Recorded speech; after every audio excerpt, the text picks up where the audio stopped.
당신은 자신에게 지나치게 엄격하다고 생각하나요? 아니면 관대한 편이라고 생각하나요? 우리는 자신에게 무척 엄격합니다. 그리고 주위 사람들도 자기 자신에게 엄격하기 때문에 좀처럼 그 사실을 깨닫지 못합니다. 게다가 조금이라도 게으름을 피우거나 약한 소리를 내뱉으면 스스로에게 관대하다는 말을 듣습니다.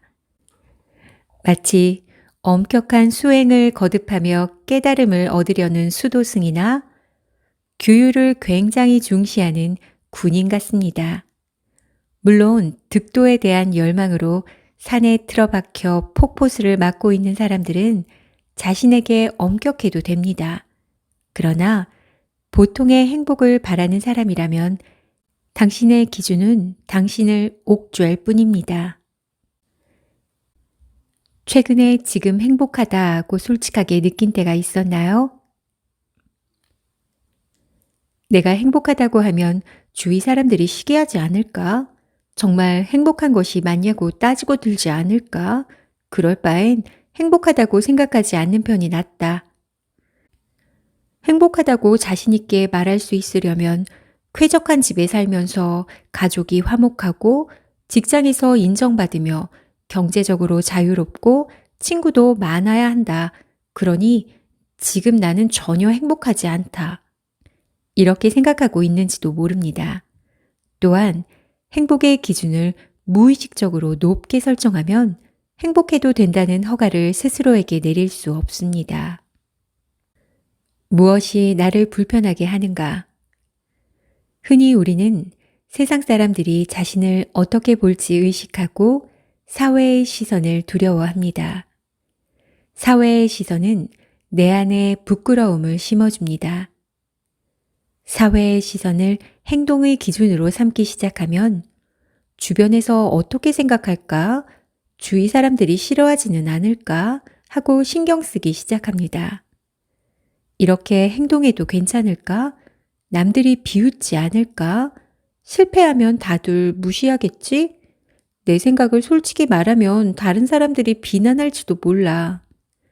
이런 생각을 하며 자신의 말과 행동을 스스로 제한하기 시작합니다.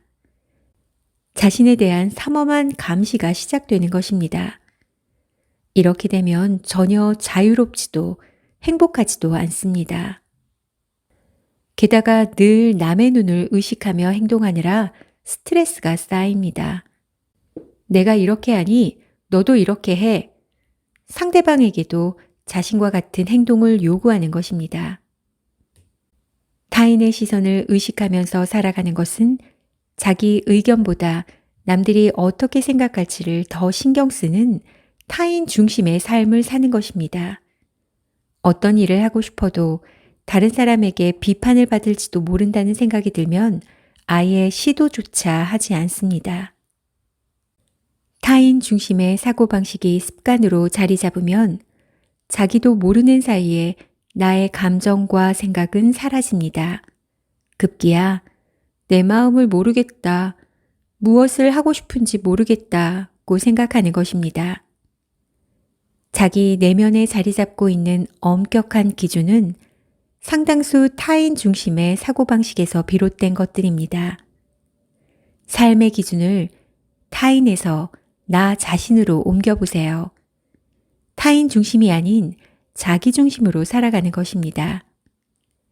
자기 중심으로 살아간다고 해서 남의 의견을 무시하는 이기적인 사람이 되는 것은 아닙니다. 단지 남보다 나 자신을 먼저 의식하는 방식입니다.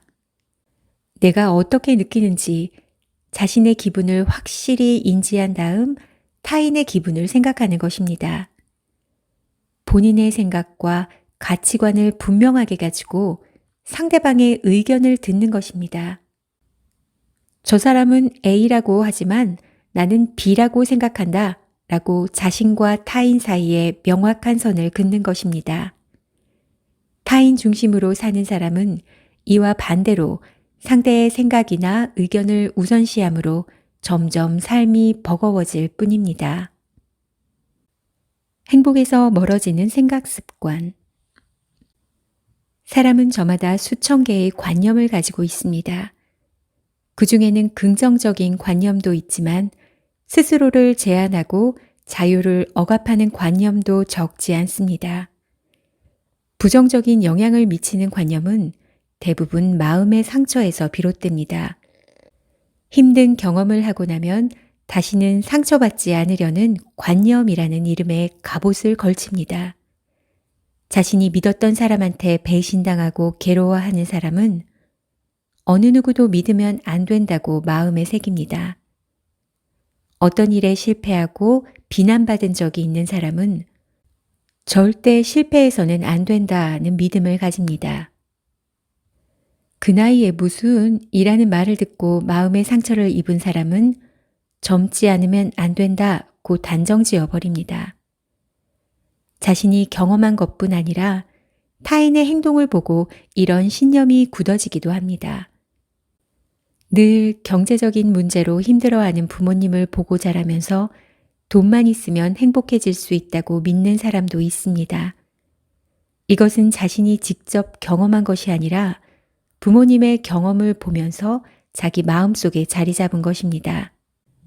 깊이 상처받고 힘들었던 기억일수록 강한 관념으로 자리 잡아 우리의 행동과 사고를 더욱 강력하게 제한합니다. 타인 중심의 관념에 사로잡히면 이렇게 해야 한다, 그 방법밖에 없다, 그렇게 하면 안 된다 와 같이 단호한 표현을 쓰게 됩니다. 당신 주위에도 수없이 많은 관념을 가진 사람들이 있지 않나요? 이런 관념이 많고 강할수록 우리는 행복에서 멀어집니다. 늘 엄격한 규칙으로 자신을 올가매느라 마음의 여유도 사라집니다. 하지만 가장 큰 문제는 관념의 상당수가 잠재의식에 깔려 있어서 스스로 인지하지 못한다는 것입니다. 다른 사람의 기준에 맞추지 마라. 이른바 부모님이나 선생님의 말을 잘 듣고 그들의 기대에 부응하며 사는 사람들을 우등생이라고 합니다. 이런 우등생들은 부모나 교사를 힘들게 하지 않고 주위 사람들에게 피해를 주거나 비난받지 않도록 기준을 세워 행동합니다. 어른들의 눈에는 신경 쓰게 하지 않는 고마운 존재입니다. 그러나 당사자는 나보다 남을 우선시하는 타인 중심의 삶을 살아가고 있습니다. 늘 자신의 감정을 억누르고 생각에 생각을 거듭해야 하니 지칠 수밖에 없습니다. 그래도 지친 얼굴을 보이면 사람들이 걱정할까봐 애써 웃는 얼굴을 합니다. 애처로울 정도로 남들을 배려합니다. 하지만 그만큼 자기 내면의 갈망은 사그러들지 않습니다. 억압하려 해도 자신의 감정은 분명히 존재합니다. 우등생도 화날 때, 외로울 때, 게으름 피우고 싶을 때가 있습니다. 하지만 그 마음을 밖으로 드러낼 수 없기 때문에 괴롭습니다. 내 안에 무서운 교관이 자리 잡고 늘 나를 감시합니다. 어른들에게 혼나지 않는 대신 나 스스로에게 잔뜩 화를 냅니다. 사춘기를 맞이하면 우등생도 반항하고 싶은 마음이 생깁니다. 그러나 스스로를 철저히 단속할수록 내면에 한층 더 강한 갈망이 자리 잡습니다. 어른이 된 후에도 이런 삶의 방식은 그대로 이어집니다. 어른이 된 우등생은 번아웃 증후군을 호소하기도 하고 방에 틀어박혀 나오지 않기도 합니다. 자기가 무엇을 원하는지 몰라 마음이 미로에 갇혀버리고 맙니다. 내가 할 수 있는 만큼만 해도 된다. 이상주의와 비슷한 것이 완벽주의입니다. 무슨 일이든 완벽하게 해내려는 사람들은 완벽하지 않은 상태를 못 견딥니다. 물론 완벽주의가 긍정적으로 작용하는 경우도 많지만 자신을 올가매기도 합니다. 모든 일을 완벽하게 해내기란 불가능한 일입니다. 완벽주의는 도착 지점을 정해두지 않고 끝없이 달리는 마라톤과 같습니다. 결국 지쳐 쓰러질 수밖에 없는 것입니다. 더 이상 달리지 못하는 상태에서도 자신에게 채찍질을 멈추지 않으니 마음은 그야말로 너덜너덜해집니다. 완벽주의자도 이상주의자 못지않게 매정하리만큼 자신에게 엄격합니다. 그럴 때 지금 내가 완벽을 추구하고 있는지가 아니라 최선을 다하고 있는지에 의식을 집중하면 마음이 한결 편안해집니다.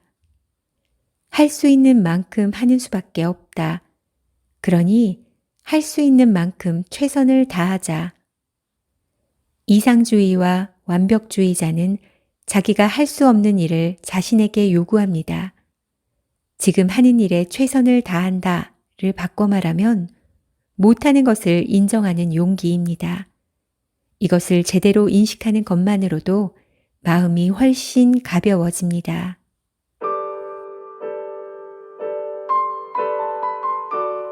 파랑새 증후군이라는 말이 있습니다. 모리스 마테를링크의 동화 파랑새의 주인공처럼 미래의 행복만 꿈꾸면서 현재의 일에는 흥미를 느끼지 못하는 현상을 말합니다. 현재의 내 모습을 받아들이지 못하고 자신의 가치를 깨닫지 못하는 등 현재에서 행복을 느끼지 못하는 것입니다. 언제나 지금 내게 없는 무언가를 찾아 헤맵니다. 아무리 시간이 지나도 행복해질 수 없습니다. 애써 파랑새를 손에 넣으면 행복할까요? 그때는 또 다른 새로운 파랑새를 찾아 길을 나설 것입니다. 돈만 있으면 행복해질 것이라고 생각하며 열심히 노력한 사람이 있습니다. 어느 정도 돈을 가진 후에도 그는 전혀 행복하지 않아 마음이 통하는 사람이 있다면 분명 행복할 텐데 라며 또 다른 파랑새를 원합니다. 현재의 자신을 부정하기 때문에 돈이 많든 적든 자신이 어떤 상태이든 스스로 만족하지 못합니다. 이런 현상을 현재 상태 부정의 법칙이라고 부릅니다. 파랑새를 쫓는 한 현재의 행복을 느낄 수 없습니다. 돈을 벌어도 연인이 생겨도 지금을 부정하는 습관을 바꾸지 않으면 행복할 수 없습니다. 파랑새를 찾아 헤매던 동화 속 어린 남매도 결국 자신들이 키우던 비둘기가 파랑새였음을 깨닫습니다. 행복은 내 가까이, 바로 내 안에 있다는 이야기입니다. 행복을 느끼는 데 조건이 필요할까요? 없어진 후에야 그 가치를 알게 된 것들이 셀 수 없이 많습니다. 소중한 것을 잃고 나서 그때가 행복했다라고 깨닫게 됩니다. 하지만 현재를 살아가는 우리는 지금의 행복을 만끽해야 하지 않을까요?